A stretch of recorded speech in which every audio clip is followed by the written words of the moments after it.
இவர் பேர் தான் ஆரவ். இவர் ஐடி ஆஃபீஸில் ஒர்க் பண்ணுறாரு. அவங்க அம்மா எப்போவுமே அவங்க பிள்ளைய பற்றியே கவலைப்படுவாங்க. சீக்கிரம் கல்யாணம் பண்ணி வைக்கணும் நம்ம பிள்ளைக்கு அப்படின்னு சொல்லிட்டு. ஒரு நாள் காலையில் ஆரவ் வந்தான். அவங்க அம்மா உட்காந்து பேசிகிட்ருக்காங்க அவன் கையில். சீக்கிரமாக கல்யாணம் பண்ணிக்கடா, எனக்கு அவன் வயசாகிட்டே போகுது, உன் வயசு பசங்களுக்கெல்லாம் 2 குழந்தைங்க இருக்குது, நீ இன்னும் கல்யாணம் பண்ணிக்க மாட்டேங்கிற அப்படின்னு பேசிகிட்டே இருக்காங்க. அதுக்கு ஆரவ் சொல்கிறான், எப்போ பாரு இதே தானா, நல்ல பொண்ணு கிடைக்கட்டுமா, நானா கல்யாணம் வேண்டான்ற, நல்ல பொண்ணு கிடைச்சா பார்க்கலாம். அதுக்கு அவங்க அம்மா சொல்கிறாங்க, பொண்ணு தானடா நான் பார்க்குறேன், நீ ஏன் கவலைப்படுற, உனக்கு எந்த பொண்ணு வேணுமோ நீ செலக்ட் பண்ணு, நான் உனக்கு கல்யாணம் பண்ணி வைக்கிறேன். கையில் ரெடியாக வச்சிட்ருக்கீங்களா ஃபோட்டோஸ் எல்லாம்? சரிம்மா, இந்தங்க இந்த பொண்ணு பிடிச்சிருக்கு, எனக்கு இந்த பொண்ணே பாருங்கள். அதுக்கு அவங்க அம்மா ரொம்ப சந்தோஷப்பட்டு ஆரவுக்கு ஸ்வீட்டெல்லாம் கொடுத்து ரொம்ப சந்தோஷமாக இருக்காங்க. பரவாயில்ல, நம்ம சொல்கிற பேச்சு நம்ம பையன் கேட்டான், நான் உனக்கு கல்யாணம் பண்ணி வைக்கிறேன், நம்ம வீட்டில் கல்யாணம் நடக்க போகுதுன்னு சொல்லிட்டு ரொம்ப சந்தோஷப்படுறாங்க. உடனே கல்யாண நாள் ஃபிக்ஸ் பண்ணி கல்யாணமும் வந்துச்சு. கல்யாணத்தப்போ நேரில் பார்க்குறான் அவன் பொண்ணை. பார்த்ததும் பொண்ணு ஃபோட்டோவில் ஒல்லியாக இருக்காங்க, இப்போ ஏன் இவ்வளோ குண்டாக இருக்கிறாங்க, ஃபோட்டோவை காட்டி என்னை ஏமாற்றிட்டீங்களான்னு கேட்குறான் ஆரவ். அதுக்கு பொண்ணோட அம்மா சொல்கிறாங்க, இல்லைப்பா இப்போ தான்ப்பா அவள் வெயிட் போட்டுட்டா, கொஞ்ச நாளைக்கு முன்னாடி தான் ரொம்ப வெயிட் போட்டுட்டாப்பா, நீ கல்யாணத்தை மட்டும் நிறுத்தாத, எப்படியாச்சும் நம்ம அவளை ஒல்லி ஆக்கிடலாம் ப்ளீஸ்பான்ட்டு அவங்க அம்மா ஆரவ்கிட்ட கெஞ்சுறாங்க. அதுக்கு ஆரவும் அமைதியாக இருக்கிறான்.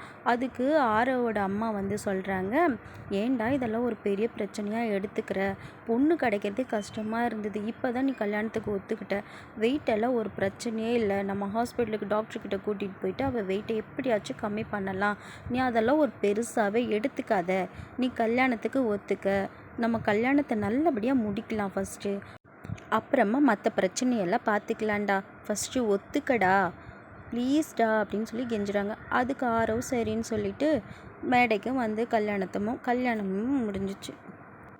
எல்லாரும் பொண்ணை பார்க்க வராங்க. பொண்ணை பார்த்ததும் எல்லாம் ஷாக் ஆகி நின்றுட்டு, என்ன பொண்ணு இவ்வளோ குண்டா இருக்கா, எப்படி ஆரவ் ஒத்துக்கிட்டான், பொண்ணு கிடைக்கலன்னு சொல்லிட்டு ஒத்துக்கிட்டானோ, என்ன பண்ணுறது, இதெல்லாம் அவன் தலையெழுத்து அப்படின்னு சொல்கிறாங்க. அதுக்கு ஒரு பாட்டி என்ன சுசிலா, உன் மருமக இவ்வளோ குண்டா இருக்கா அப்படின்னு கேட்குறாங்க. அதுக்கு ஆரவோட அம்மா, ஐயோ உங்கள் மருமகளை போய் பாருங்கள், எவ்வளோ ஒல்லியாக நாக்கு பூச்ச மாதிரி இருக்குது, ஏன் மருமகளை கிண்டல் பண்ண வந்துட்டிங்களா, நீங்கள் பார்த்தீங்களா, வாழ்த்துனீங்களா, போயிட்டே இருங்க, அடுத்தவங்க உடம்பை பற்றிலாம் கிண்டல் பண்ணாதீங்க. கல்யாண வீட்டுக்கு வந்திருக்கவங்க பொண்ணு முகத்தை பார்க்கலான்னு பார்க்குறாங்க. பார்த்தா அங்கே இருக்கிற ஃப்ரூட்ஸ் எல்லாத்தையும் உட்காந்துட்டு சாப்பிட்டுட்ருக்குற என்னடா இது, பொண்ணு இப்படி சாப்பிட்றாளேன்னு சொல்லிட்டு கிண்டல் பண்ணி சிரிச்சிட்ருக்காங்க. அப்போ ஆரவ் வரான். என்ன இதுன்னு சொல்லி அவன் வேதனையோடு உட்காடுறான். அப்போ ஒருத்தவங்க ஏம்மா இப்படி சாப்பிட்டுட்ருக்க, எல்லாரும் கிண்டல் பண்ணி நடக்கிற அளவுக்கு ஏன் இப்படி இருக்கிற அப்படின்னு கேட்டாங்க. ஆரவ் ரொம்ப வேதனையோடு உட்காந்துட்ருக்கான். இப்படியே கொஞ்ச நாள் போயிட்டே இருந்தது. ஒரு நாள் ஆரவும் அவங்க அம்மாவும் உட்காந்து பேசிகிட்ருக்காங்க. என்னடா பண்ணுறது, இவ இப்படியே சாப்பிட்டுக்கிட்டே இருந்தா, இப்போ பேசி என்னம்மா பிரயோஜனம் இருக்குது, அவளை எப்படியாச்சும் நம்ம கண்ட்ரோலுக்கு கொண்டு வரணும், அதுக்கு ஏதாச்சும் ஒரு வழி பண்ணணும், அவளே சாப்பாடை கண்ட்ரோல் பண்ணி அவளே ஸ்லிம்மாக ஆகிற அளவுக்கு ஏதாச்சும் ஒரு வழி பண்ணலாமா நம்ம அப்படின்னு சொல்லி ஒரு ஐடியா போடுறான். மறுநாள் காலையில் ஒரு பொண்ணு கூட்டிகிட்டு வீட்டுக்கு வரான் ஆரவ். அதை பார்த்த உடனே அவங்க மனைவி, அத்தை அத்தை அப்படின்னு கூப்பிட்றா. பாருங்க அத்தை, உங்கள் பையன் இன்னொரு பொண்ணு கூட்டிகிட்டு இங்கே நிற்கிறாரு, என்ன அத்தை பண்ணுறது நான். அதுக்கு ஆரவோட அம்மா, இதுக்கெல்லாம் நீ தான் காரணம், உடம்ப குறைச்சிருந்தீன்னா இதெல்லாம் நடந்திருக்குமா அப்படின்னு ஆரவோட அம்மா சொன்னாங்க. ஆரவோட மனைவி அழ ஆரம்பிச்சிட்டா. அழாத நிறுத்து, சும்மா அழுதுட்டு சொல்கிற பேச்சை கேட்டிருந்தீன்னா இப்படியெல்லாம் நடந்திருக்குமா அப்படின்னு அவங்க மனைவியை பார்த்து ஆரவ் திட்ட ஆரம்பிச்சிட்டான். ஆரவோட மனைவிக்கு செம்ம கோவம் அவளை வீட்டை விட்டு வெளியே தள்ளி விட்டுடுறா. ஆரவுக்கும் அவங்க மனைவியும் சண்டை போட்டுட்டு இவளும் கோச்சிக்கிட்டு வீட்டை விட்டு வெளியே போயிடுறா.